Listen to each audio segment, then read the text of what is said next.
be February 1st. February.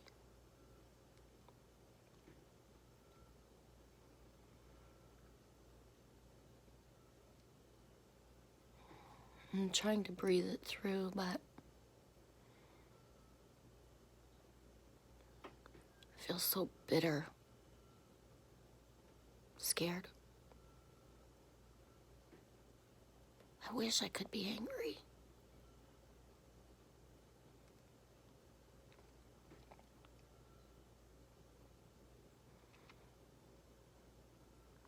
I'm on my third masculine landlord.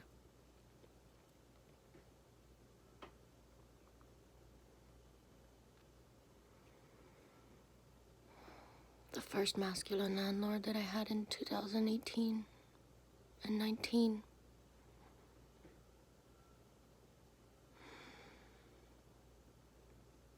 Brought me to a place in myself. From offering me so many decent proposals. I guess it would be indecent if I had been cornered, but they were politely offered and really meant it, you know, to just shack me up and take care of me. And he always just said no and blew it off.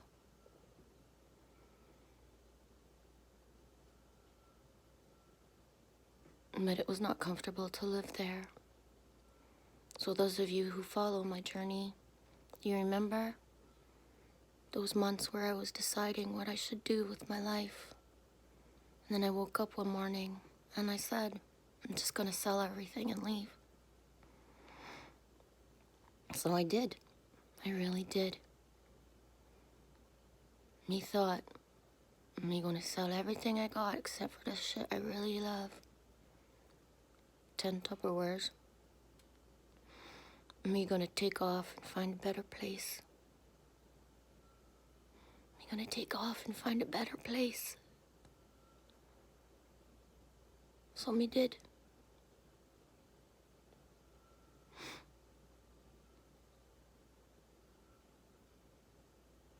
It was really awesome.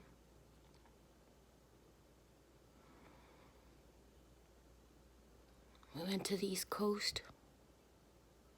And when we got to Cape Breton, a land so like beautiful and amazing. The first place I stopped. For real. The next morning, I had a job. And I was bringing our stuff that we had into the inn. It was a beautiful inn by the ocean. Because I was to be the whatever is needed person.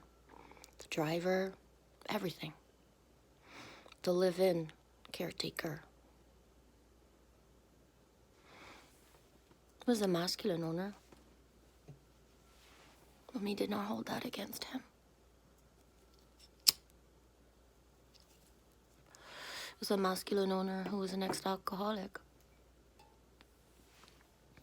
And one of the reasons that it was, boom, knock at a door, say I need a room, and end up living there within 15 hours, that fast, that's how fast stuff happens, is because he was a recovering alcoholic and realizing that the inn, because of Airbnbs, just wasn't the same feasibility financially.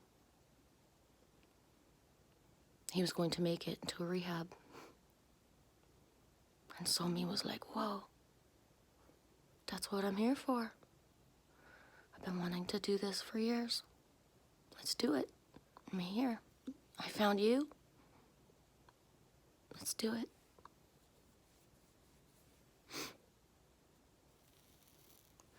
The first day I was there, I was so gung-ho to work, but then I was told, you know, you just came, did a lot of driving, and you don't know the area yet. Why don't you take time to settle in? Okay, but I'm already settled in. I only had to unpack the car, and I'm ready to do stuff because I already live here, therefore I'm ready to do things. No, just settle in. Day 2, no, just settle in. Day 3, no, just settle in.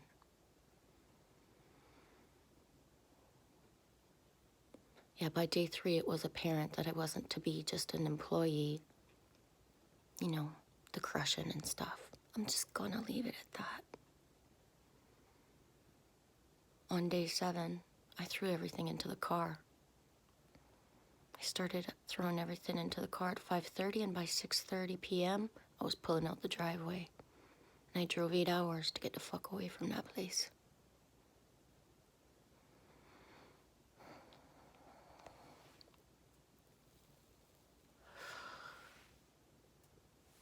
I had a safe haven for a week at my aunt and my cousin's as I listened to my guidance of what the fuck. You know, I left one place to find better, find the same or worse. Where do I go? Where do I go now? And everything said, come back to here. Come back to Ontario.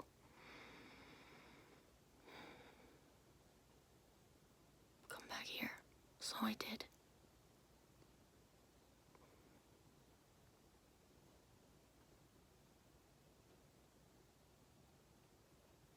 It's really hard to find an apartment, place to live.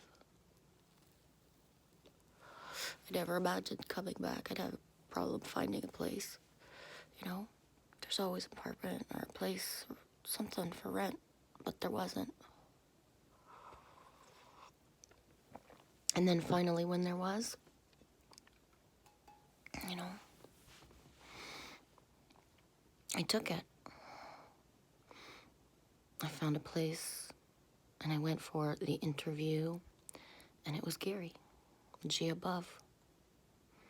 74-year-old man who's so alone that, you know, he takes someone in his basement, completely 2 separate apartments, and we talked for 3 hours. We were gonna be so happy, lifelong friends. He, the grandfather that had a granddaughter-esque type of woman under him, and a child. It was so beautiful.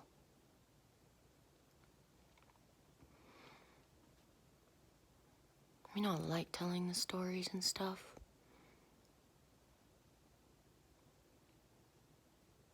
But I will say that of every landlord, G above was the worst.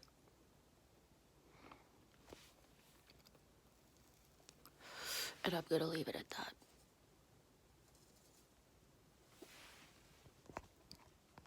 You guys who actually follow my journey, you know, I wasn't sitting there telling exactly what's going on, but I was saying I need to be out of here. And in September-ish,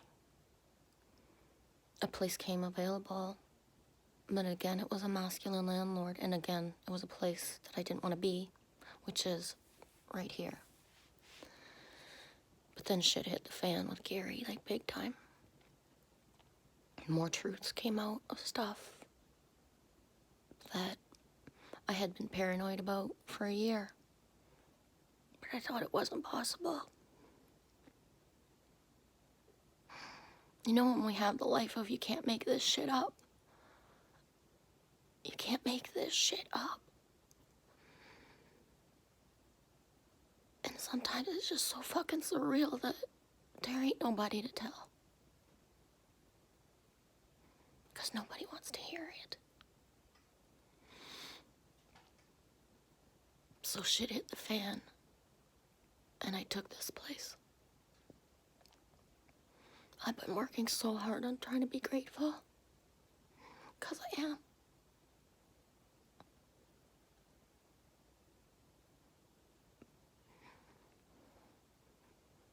But we're February 1st today. And 4 nights ago, my daughter forgot her key somewhere. And the spare key that she has, that's mine, she already had taken it and not brought it back. So she had to call the landlord. I was in the bath when she called the landlord, so that means I'm right above her front door. And everything that happened so quietly that I didn't hear it. But he came, he opened the door for her, then he walked into the apartment, shut the door. Nothing happened. The one person I told what happened said, dudes will be dudes. So me just gonna shut up and not talk about it too much, because dudes will be dudes.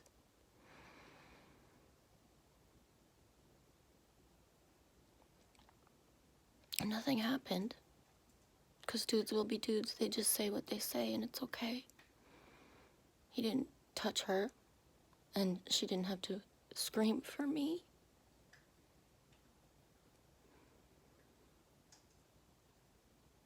And when she said no, he left. But she still ran up crying. And she still feels what she feels. And I still feel what I feel.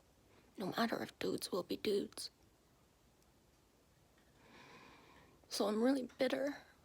Because it's been years. Fucking years. That the money that I have to give to men. Got zero fucking respect.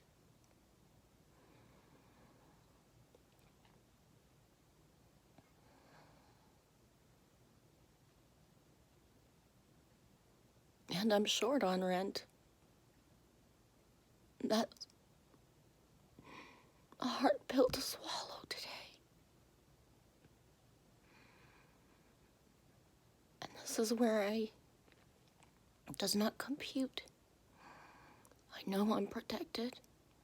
I know I'm provided for.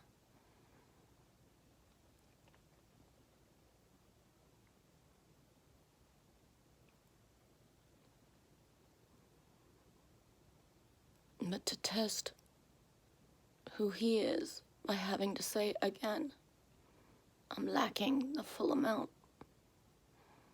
Because I could have the full amount, but then I won't have anything for Lily Rose and I for a week and a half. And that makes no sense.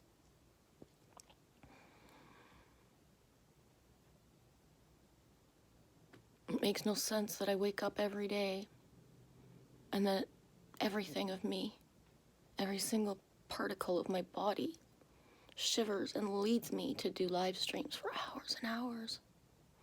I just give myself away. And I love it. It's so simple. Definitely doesn't feel like a job. And it's not a job, because there's no payback, and that's okay. The other things I receive, the fulfillment and certain things, like there's no words. But you can't put money stamp on that.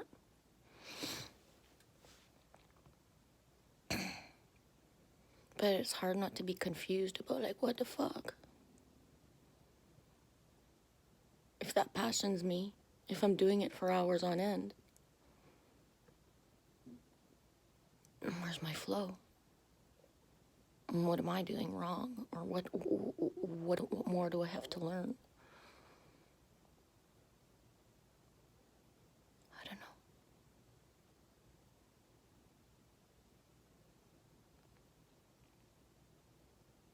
It's insane to me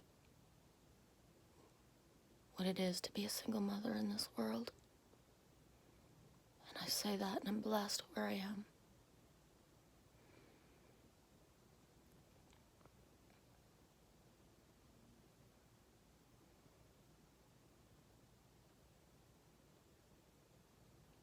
But yeah.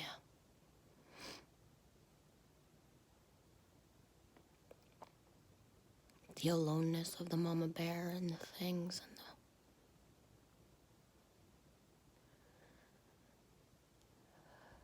you just keep hanging on, right?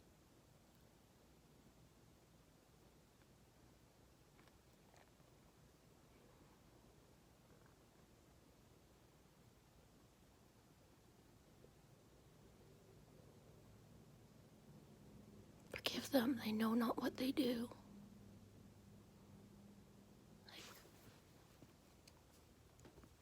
okay, that's a lifelong thing. A 49-year-old woman forgiving the masculine for they supposedly know not what they do.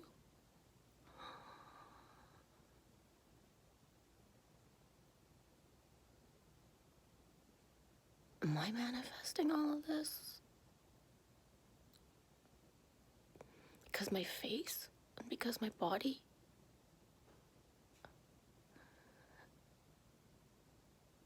Looks the way they do.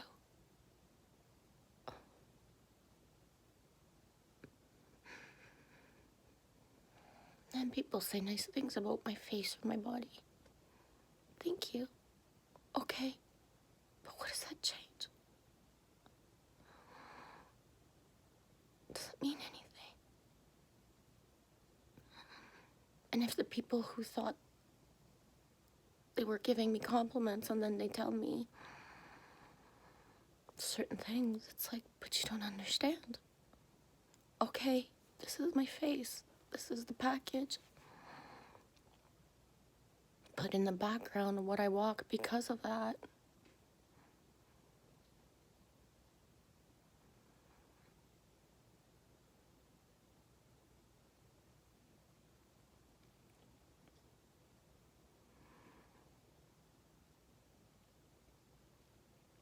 There's no way I should be in lack right now. None. It doesn't make any sense. None.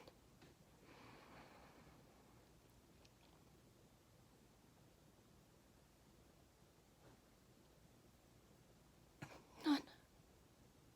We're supposed to be safe with a fucking dog.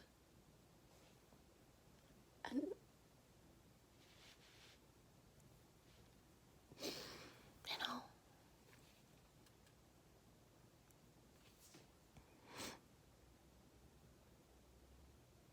divine detour.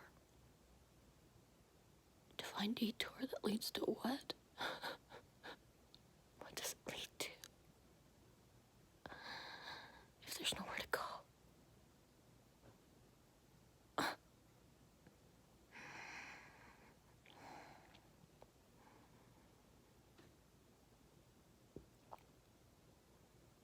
I dreamed that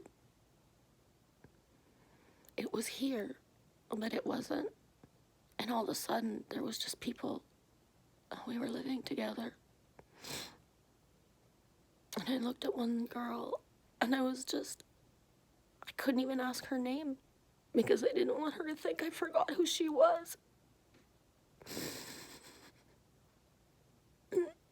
She says, "Sweetie,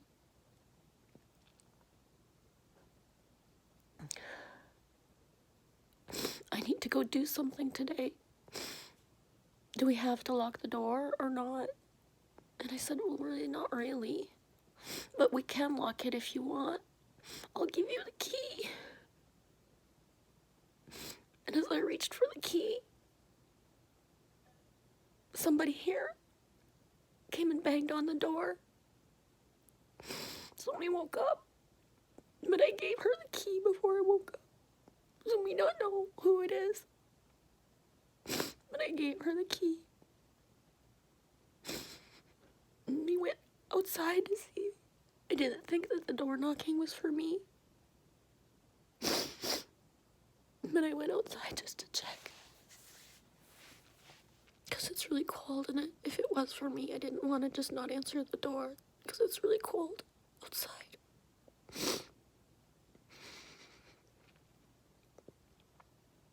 And the person who went to knock at the back door was leaving. And the van in front, it was a van. A white little cube van. And the words on it were, "Easy living." Easy. Easy. Easy living. And it was white.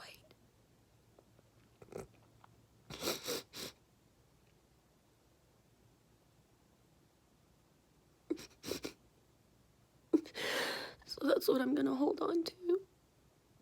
The white van, the words easy living. As I put myself together in my fucking face from crying. And then call the landlord to see if he'd rather, come get the $800 I've got now. Or if I'm gonna have to see him 2 times. If he'd rather just wait till I have the whole shot next week, I don't know. And me try to be brave. And me try to say, I'm just gonna look that fucker in the eye and say, do you want to tell me your part in what happened with my daughter? Because I have to. I'm not just gonna ignore this happened. Me not know what he's gonna say. Me not know what he's gonna say to me. So I ask for strength from those that were able to watch this till the end, because I know there's a fucking handful of you that have the balls to watch, to listen, to witness, to be the witness. Me not need the fucking pity. Me not a victim. And I'm sick of living this shit in myself, and nobody fucking's there to listen or care. I love so many people, but there's people, and I won't say the label of who they are. When you tell someone certain things, and they just don't fucking,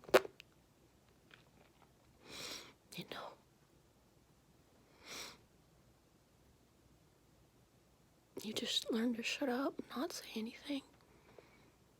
But me knows that's not to my advantage anymore.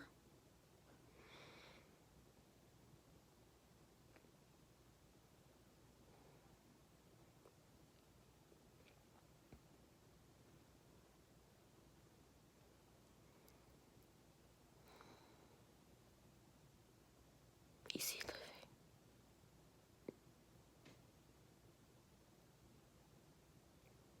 Easy living. That has to be next for us, right? That has to be.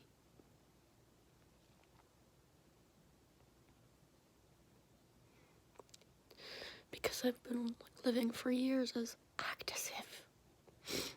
Just, act as if.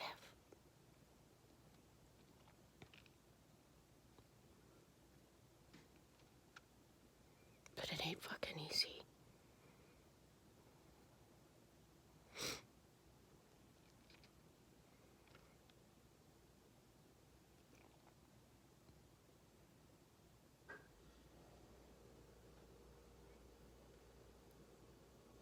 This is me stepping into February and making sure I'm not following my same patterns of not speaking, not saying what I'm feeling and what's exactly going on. And I say exactly with not a lot of details, but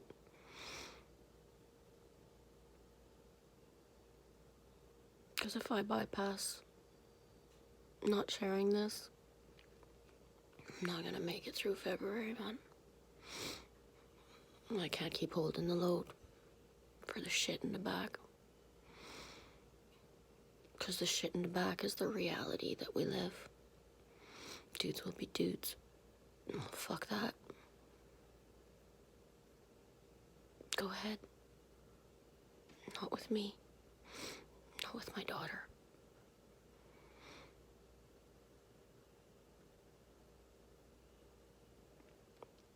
We know she's scared. She just hasn't spent so much time upstairs with us since we moved in. And yeah, that's a great thing. Right? It's awesome. Thank fucking God. And all our angels that this is where I ended up above her. 'Cause me not stupid. He knows a man knows that Mama's above.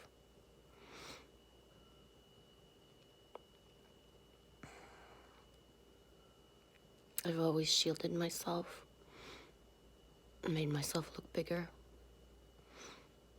But today, I'm gonna bypass that 10 feet tall and go right to 20.